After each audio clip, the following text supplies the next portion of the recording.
Bueno, doctora Austria Javier, yo quisiera mencionar que he escuchado unos procedimientos que se dice que se quema el nervio con alcohol. ¿Esto todavía se hace?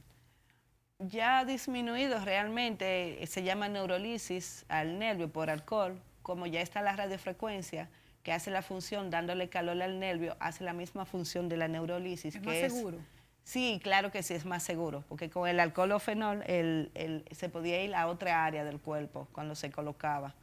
Ya con la radiofrecuencia, ya el alcohol ha disminuido mucho su uso, no está contraindicado, claro que puede seguirse usando y el fenol, pero con la radiofrecuencia es más efectivo y más seguro A mí me realmente. llamó mucho la atención lo que explica la doctora Austria y es que se le quita la sensibilidad al nervio, más no su función. No su De función. manera que es perfecto. Claro. Es perfecto. Sí. En los pacientes terminales, ¿cuándo ustedes usan más estos bloqueos? En los pacientes más jóvenes, terminales, con enfermedad, con traumatismo, ¿cuáles son los usos en cada una de estas situaciones? Por ejemplo, pacientes que tienen cáncer de páncreas, cáncer de estómago, que son bien dolorosos, todo lo que va a nivel de las vísceras, se pueden hacer bloqueos. Hay un bloqueo que es el bloqueo del plexo celíaco, que es el nervio, el plexo celíaco es el que manda la mayor parte de la irrigación a las vísceras.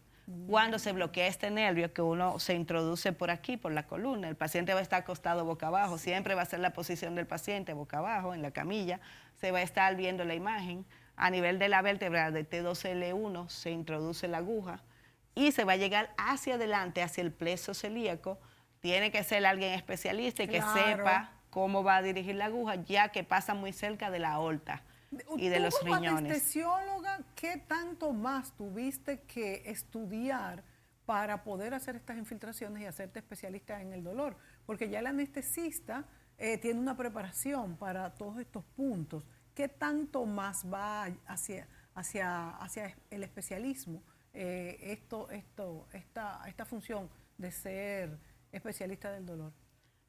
Primeramente se hace anestesiología, luego se va a un país que dé intervencionismo del dolor. Hay varios países que lo dan. ¿Dónde fuiste tú? A Puerto Rico. Sí, y hiciste Universidad de allá. Puerto Rico, Sí. es el aval de mi especialización. Se hace intervencionismo del dolor y luego volví al país, ¿Y estás ahora mismo en cuáles centros? en la Plaza de la Salud y en la Clínica Abreu. En los dos lugares haces los procedimientos. Hago los procedimientos, sí. ¿Qué tan frecuente se hace un procedimiento de este tipo en nuestro país en este momento, Austria? Es muy frecuente porque gracias a Dios ya se está dando a conocer que hay especialistas en manejo del dolor. Y muy importante, los pacientes cuando le hablan de manejo del dolor piensan que dolor solamente lo produce el cáncer y no es así.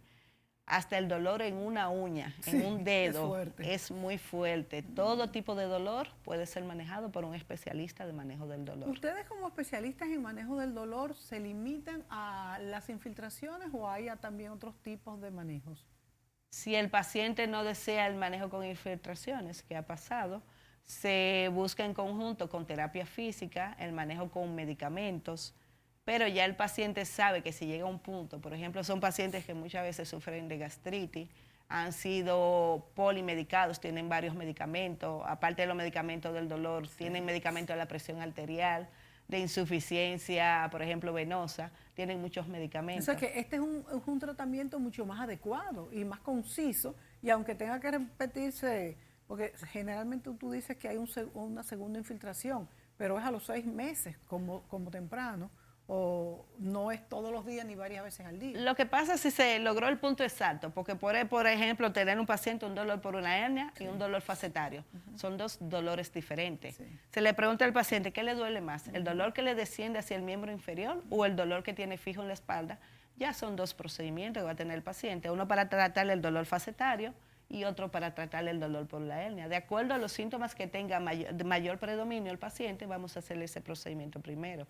Hay una pregunta importante, Austria, y es, las personas de edad, ya mayores de 70 años, tienen artrosis generalmente, y los dolores articulares y en los huesos son varios, no están localizados ni siquiera en un solo punto, pero además pueden tener algunos que sí son localizados. ¿Hasta qué punto distinguir un dolor de otro y hasta qué punto definir cuáles de estos dolores sí pueden ser intervenidos con infiltraciones y cuáles no.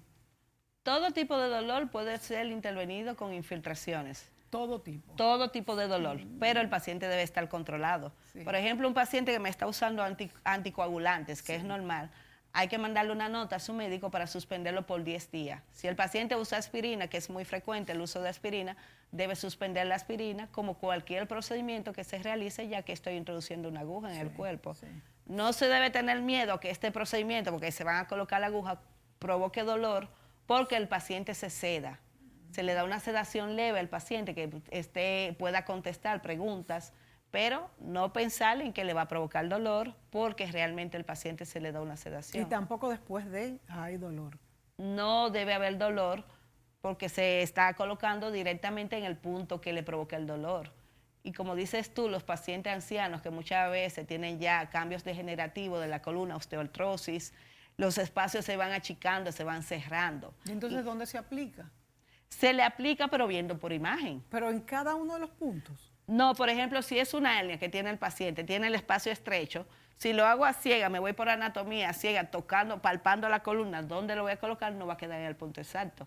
Si me voy por imagen, es otra cosa, porque estoy viendo justamente dónde tiene la protrusión, dónde está el nervio comprimido, y le coloco directamente el medicamento. Y por la edad, no tener miedo.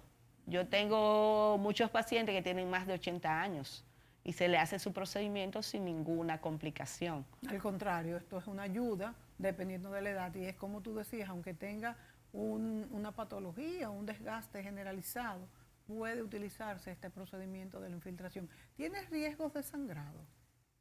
Es muy importante hacerle las pruebas de coagulación al paciente, ver cómo están sus plaquetas, si sus niveles de coagulación están adecuadamente. Si suspendemos el anticoagulante previamente, que es muy importante, por eso es importante la consulta previa con el paciente para conocer lo que utiliza, qué medicamentos toma, si toma anticoagulante, antihipertensivo. Todo esto es importante porque hay medicamentos que me pueden bajar la frecuencia cardíaca.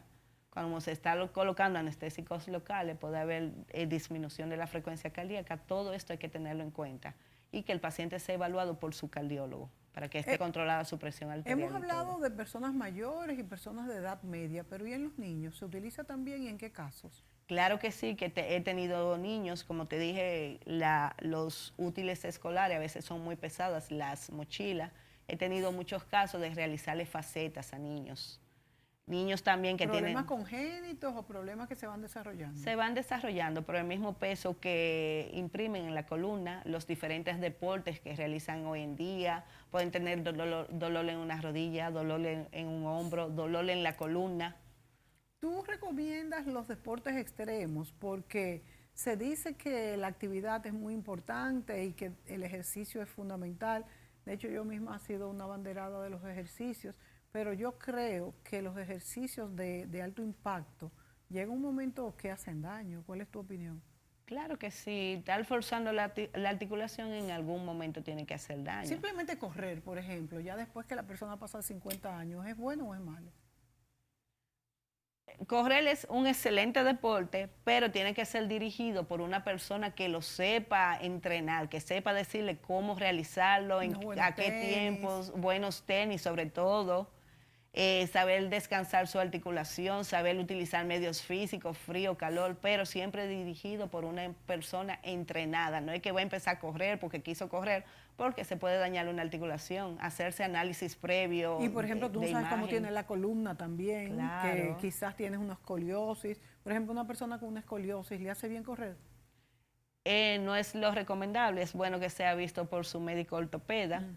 Para que vea hasta qué grado puede hacer deportes, qué tipo de deportes hacer, porque hay personas, por ejemplo, que tienen problemas de las rodillas, tienen problemas de un tobillo, que no pueden hacer ejercicios de alto impacto, pero sí hay otros ejercicios que pueden realizar, no es que no va a hacer ejercicio, buscarle el ejercicio adecuado que pueda realizar de acuerdo a lo que tenga, la condición de la columna, de las rodillas. Claro, porque y de hecho hasta personas convalecientes de un accidente grave, de un infarto, de un ACV, también tienen que hacer terapia, pues mucho más una persona, porque ¿cuál es el peligro de que la articulación se tranque por falta de movimiento?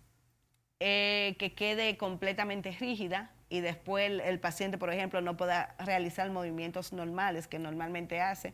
Si yo me quedo con una articulación inmovilizada mucho tiempo, va a perder parte de su movilidad, pero no va a poder recuperarla por él mismo, va a tener que buscar ayuda.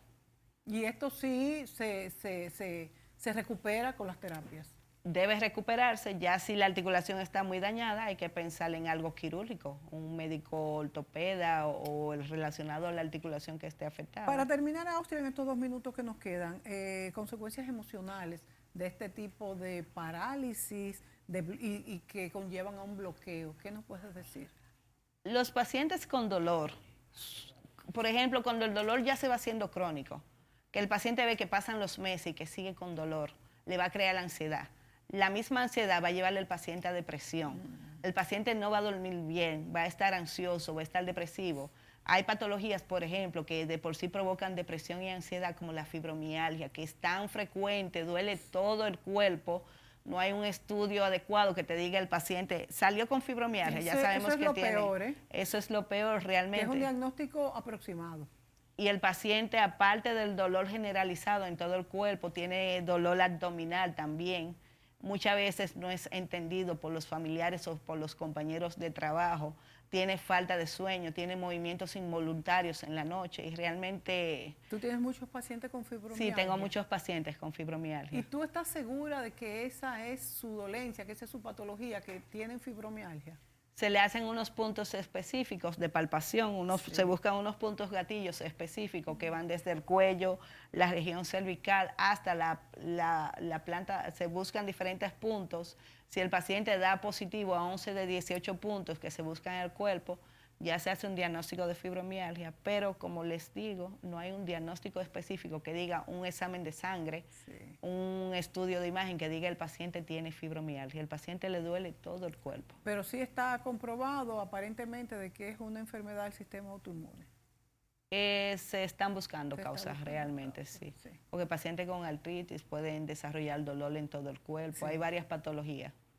Bueno, doctora Austria Javier, muchas gracias por todas estas informaciones tan importantes que debemos manejar, porque tanto para prevención como para actuar cuando ya tenemos un dolor crónico o tenemos algún familiar y tenemos que guiarlo, el manejo del dolor es fundamental para poder tener una calidad de vida adecuada, que es lo que todos queremos, porque claro que queremos vivir más, pero siempre con calidad de vida, y para eso debemos estar de la mano con un especialista en el dolor. Muchísimas gracias, Austria, por sacar de tu tiempo para venir a compartir con los amigos todas estas técnicas y estos procedimientos que en algún momento podemos echarle manos. Gracias a Austria y gracias a ustedes por sintonizarnos. Hasta la próxima, amigos.